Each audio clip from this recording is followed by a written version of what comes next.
Hello! I know it's been a long time since you've seen personal footage of me, Mr. Red Fox, but hey, shit's been busy, things have been going on.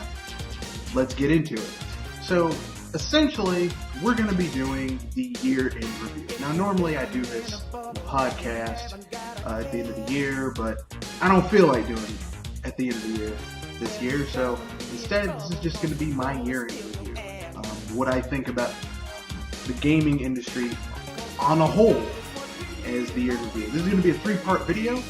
I'll be dropping the first part first, obviously. The first part is going to focus primarily on the big 3 console manufacturers. The second part is going to focus on the big third-party software people. And then the last part, we're going to focus on indies. So without much ado, let's get into part 1, the big 3.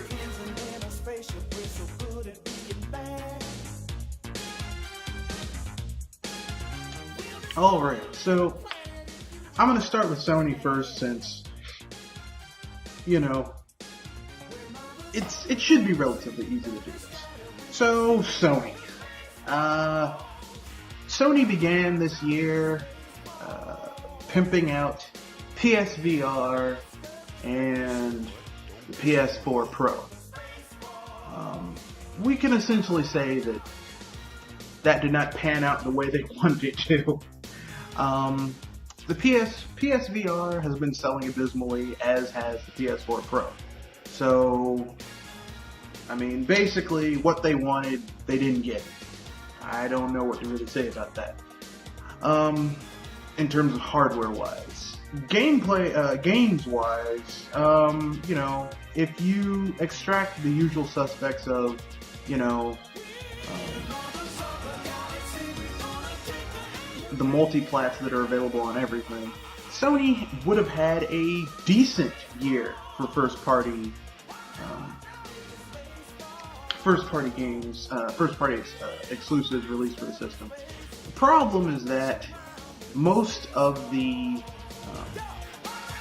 noteworthy and big games that people wanted to come to the system have been delayed till 2018, like Ni no Kuni 2, the Spider-Man game, and their big major, you know, big hitter of this year, which is Horizon Zero Dawn. Another game came out on another platform that shits all over it. So, you know, what would have been a decent year for Sony in terms of gameplay, consoles, just didn't work. The hardware portion is just, the PS4 Pro is kind of a mediocre upgrade, and the PSVR is never going to take off the way Sony wants it to. No matter how much money they pump into it, it's just not gonna, you know, take the world, it's not gonna set the world afire. So with that being said, my overall grade for Sony this year is essentially, I'm going to give them a C. Alright?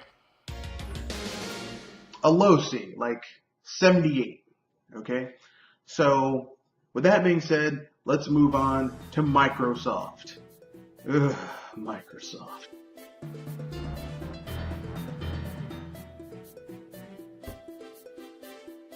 So now, moving from Sony to Microsoft, I guess it's time to talk about, well, the other end of that spectrum. Microsoft. Sony, you know, Sony had a mediocre year this year, 2017. It would have been considered halfway decent if only, you know, the last of the big 3 didn't come out this year swinging, comparatively speaking. So, but we're not going to talk about the last one, Nintendo. We're going to talk about Microsoft. If Sony had a mediocre year, you know, a low C, high D year, I'll say Microsoft got an F. Basically, they began this year shuttering studios, canceling projects, you know, just majorly fucking up. And I mean, it hasn't gotten better. You know, I mean, it's gotten worse. Games that should have been released have been pushed back or outright canceled. So essentially, it's all types of fucked up, you know? So, I mean, the year began with the year began with Microsoft shuttering Lionhead and, you know, shuttering the several other studios that they had, you know, taken over. And, I mean, it's just been downhill from there. It's like a continuous headache, if you will, a non-stop headache of bullshit. So, where do we go from there? Like, where can we go from there? Well, it goes even further down, because then the one game that a lot of people were really looking forward to from Microsoft, which was Scalebound, was canceled. So a lot of people were like, well, I'm done. And the hits keep on coming, because after that shit, they then were really pushing their triple Xbox. Or sorry, the Xbox One X. But from henceforth, in this video essay, I'll be calling it the triple Xbox. They couldn't even get that shit right. The triple Xbox failed miserably on that one. So I think we can essentially agree that, I mean, you know, the triple Xbox isn't really doing that well anywhere. It's not doing well in Japan, not doing well in America, not doing well in Europe. And not only that, but Microsoft launched the damn thing literally, a week after Mario Odyssey came out. So it's like, I don't think the Xbox One X has been charting anywhere, really. So just a lot of failure and embarrassment and just failure. Just a lot of failure. Just an F, you know. If I had to describe give Microsoft a letter grade for this year, I would give them an F. If you want to equate that to a numerical score, they get a 50, because this isn't like they tried really hard. It's like there was no effort shown whatsoever. Just a lot of bullshit. So with that being said, let's move on to Nintendo. And after the cut.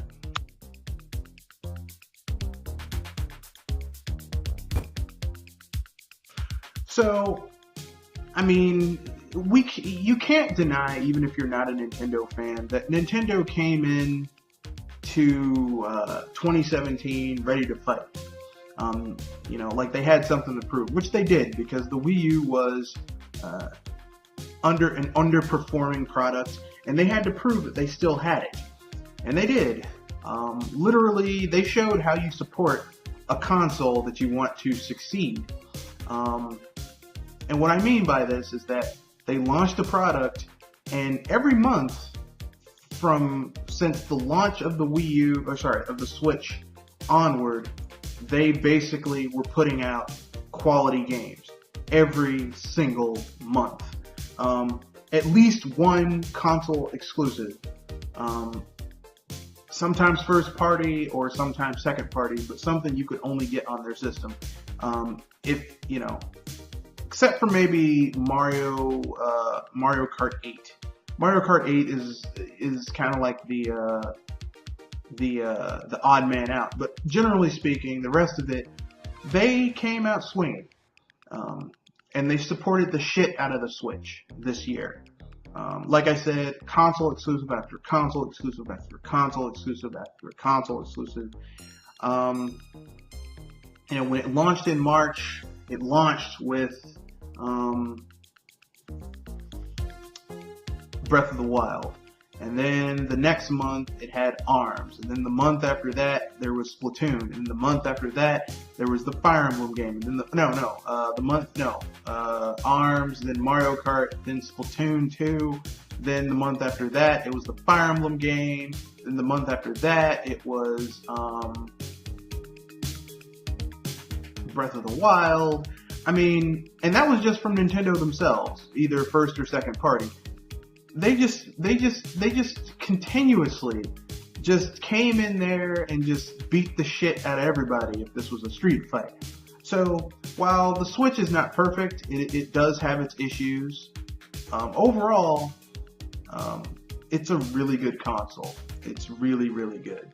So with that being said, what can I say about the Switch? It's I would say that the Switch in my mind is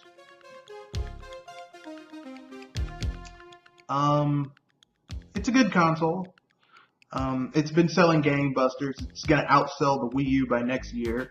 Probably before the end of their fiscal year, it will have outsold the Wii U, which is bitter and sweet because the Wii U was a good console. But, I mean, you know, I get it. People didn't want to, you know, play a good console, support good console manufacturers. They wanted bullshit. So, that's what they got. So, with that being said, giving them their letter grade, I'm going to give Nintendo a 95. It's not perfect, but I mean, damn near perfect. Console manufacturing. They got console support. You know, they put out 2 games this year that were contender for Game of the Year, one of which won. Personally, I feel that Mario Odyssey should have gotten it, but you know, fuck it. Both games were damn eligible for it. So, you know, give it its due. So with that being said, let's get into the overview after the cut.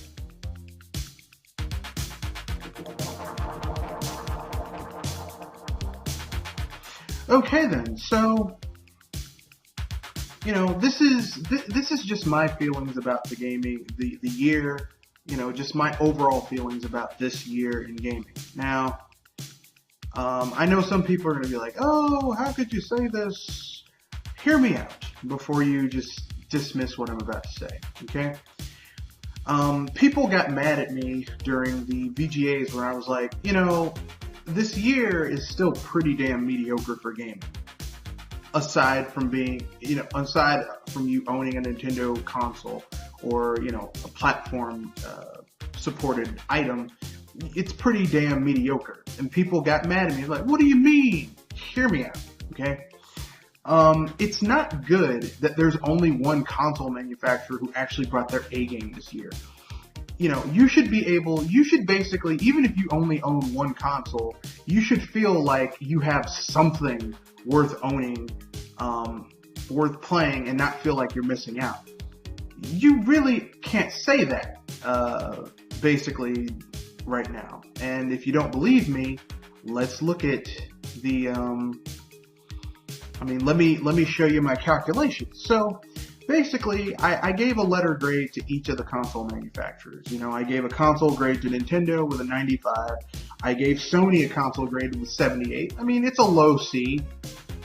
You know, they could have done much, much better, but they didn't.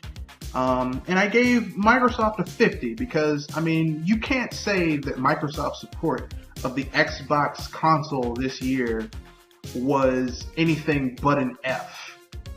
You know, there's no... You can't say that they supported it with like a good effort because they didn't. So, you know, I did a simple average. You know, you take the 3 scores, you add them together, you divide by 3, and if you divide 3 in 223, which is the addition of all 3 scores, you get a 76.3. 333, just round that down because it's going to be, the leftover is going to be 0.3 ad infinitum. So basically, I took that off and I said, well, okay, let's round that down to 76. That's a high D. I mean, if you had a class where the average was a D, you would say this is a mediocre class. This class of people, there's something wrong.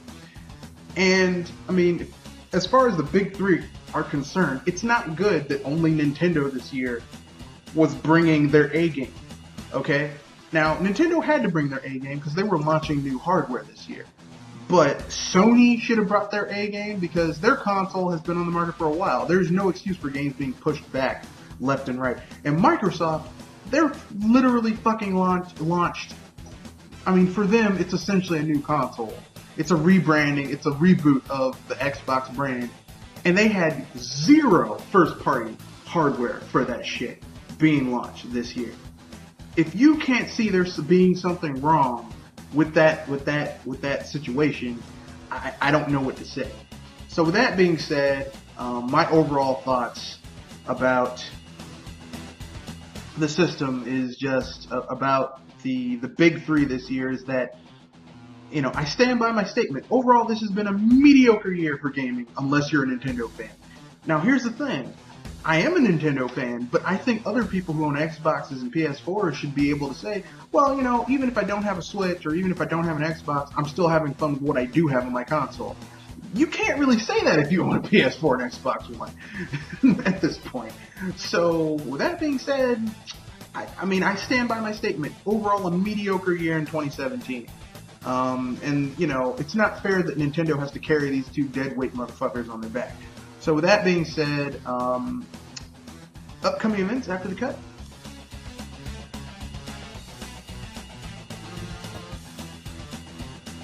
So here's what's coming up this week.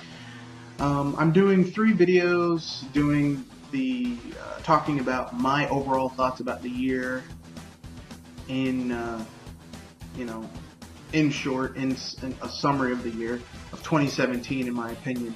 I'll be giving numerical scores and letter grades, and then tell you the average and give you my overall thoughts of the year. If you have any contributions, any comments, questions, anything you want to remind me of, put it in the comment section. I'll talk about it. That being said, that's the end of this video, and we'll talk about stay tuned to part 2, where I'll be covering the third parties this year who, oh boy, they've been messing up big. And the the indies. So let's get to it.